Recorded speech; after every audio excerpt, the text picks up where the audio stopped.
আসসালামু আলাইকুম সবাইকে। 90 দিনে ইংরেজি শিখবো সেই যাত্রার ষষ্ঠ দিনে আপনাদের সবাইকে স্বাগতম জানাচ্ছি। আমি Jubair Hossain. Let's learn English within 90 days. I already said you that it's quite possible by you if you practice daily. If you learn English daily with me, if you practice daily with me, then you will be fluent speaker by 90 days. So 90 দিনে ইংরেজি শেখার যাত্রা 6 নম্বর দিনে আমি আপনাদেরকে একটু recap করে দিব প্রথম দিনের লেসনটা। ডে 1 মনে আছে, ডে 1 এ কি শিখেছিলাম আমরা? Present indefinite tense. আর আজকে সেই প্রেজেন্ট ইনডিফিনিট টেন্সেরই আলোচনা আপনাদের সবার সাথে হবে। তো আমরা মনে রাখবো, যখন আমরা কোনো কাজ, নর্মালি আমরা যেই কাজগুলো আমরা করি সেটাকে আমরা প্রেজেন্ট ইনডিফিনিট টেন্সে বর্ণনা করি।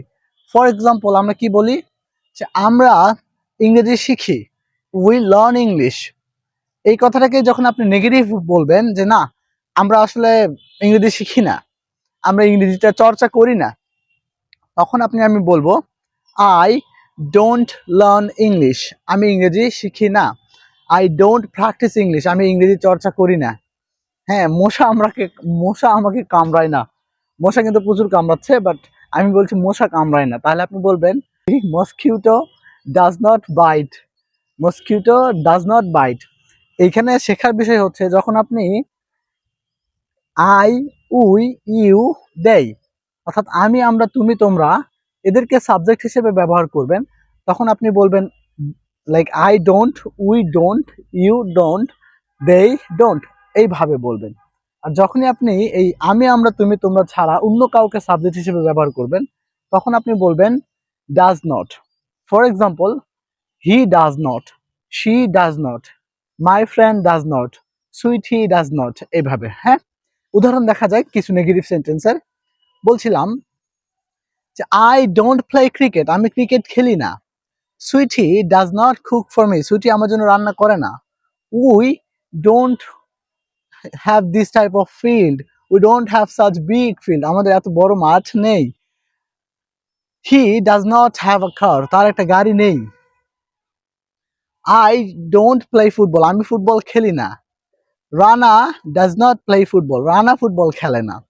My father does not call me, আমার বাবা আমাকে কল করে না। এইভাবে আমরা নেগেটিভ সেন্টেন্স তৈরি করব। আর যখনই আমরা এই বর্তমান নিয়ে আবার প্রশ্ন করি, তখন ওই যে ডু ডাজ, সেই ডু ডাজের খেলাটা আবার আসবে। যখনই আমরা প্রশ্ন করতে চাইবো, তখন আমরা ডু অথবা ডাজ সামনে নিয়ে আসবো, অর্থাৎ প্রথমে আমরা ডু বা ডাজ বলবো।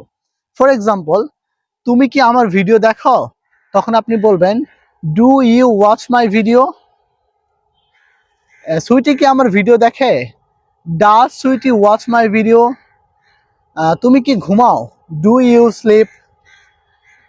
রানা কি ঘুমায়? Does Rana sleep? এইভাবে আমরা প্রশ্ন করব। আরো আমি প্রশ্ন করে দেখাই আপনাকে। যখন আপনি বিস্তারিত কোনো কিছু জানতে চান, তখন আপনি প্রশ্ন করবেন যে তুমি কি খাও? হোয়াট ডু ইউ ইট, তুমি কি খাও? তুমি কোথায় যাও? হোয়ার ডু ইউ গো, তুমি কোথায় যাও?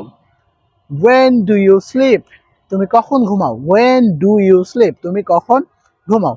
তো এখানে আমরা শিখে ফেললাম কিন্তু যে যখন আপনি বিস্তারিত কিছু জানতে চাচ্ছেন, অর্থাৎ WH ওয়ার্ড ব্যবহার করতে চাচ্ছেন, তখন আপনাকে ওই WH ওয়ার্ডগুলো প্রথমেই বলতে হবে। ফর এক্সাম্পল, আপনি বলতে চাচ্ছেন যে এই সুইটি কোথায় যায়? তোমার বাবা কখন অফিসে যায়? তখন কিন্তু আপনি এই WH ওয়ার্ডগুলো আগেই বলবেন। ফর এক্সাম্পল, আপনি বলবেন যে where does your father go, তোমার বাবা কোথায় যায়? When does your father go to office, তোমার বাবা কখন অফিসে যায়? জুবাইর স্যার কখন ভিডিও আপলোড করে? When does Zubair sir upload videos, Zubair sir কখন ভিডিও আপলোড করে?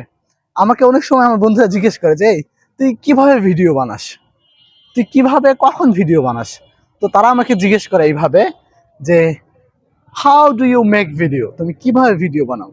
আবার জিজ্ঞেস করে where do you make video, তুমি কোথায় ভিডিও বানাও? How do you make video and where do you make video, এইভাবে তারা আমাকে প্রশ্ন করে। অ্যান্ড আমি আনসার করি কি, I make video any time, আমি যে কোনো সময় ভিডিও বানাই। I make video anywhere in any places, আমি যে কোনো জায়গায় যে কোনো সময় ভিডিও বানাই। কারণ because I love making videos and also I want to help students to learn English easily and smoothly. আমি সব স্টুডেন্টকে আমার মতো করে সহজ করে ইংরেজিটা শেখাতে চাই, সেই উদ্দেশ্যেই এই ভিডিওগুলো বানানো। তো যারা আমার ভিডিওটা শেষ পর্যন্ত দেখছেন তাদেরকে অসংখ্য ধন্যবাদ, এবং এতক্ষণ ধরে ভিডিও দেখার জন্য ধন্যবাদ দিয়ে আসলে শেষ করতে পারবো না। বাট আপনাদের সাথে আবার দেখা হবে নতুন ভিডিও নিয়ে। সেই ভিডিওতে আমি একটা স্পেশাল কিছু বলবো যারা আমার ভিডিওগুলো শেষ পর্যন্ত দেখেন তাদেরকে নিয়ে। তো ভালো থাকুন সবাই, দেখা হচ্ছে নতুন ভিডিওতে, নতুন দিনে ইংরেজি শেখার যাত্রায়। মনে রাখবেন 90 দিনে আমরা ইংরেজি শিখবই ইনশাল্লাহ। ভালো থাকবেন, আল্লাহ হাফেজ।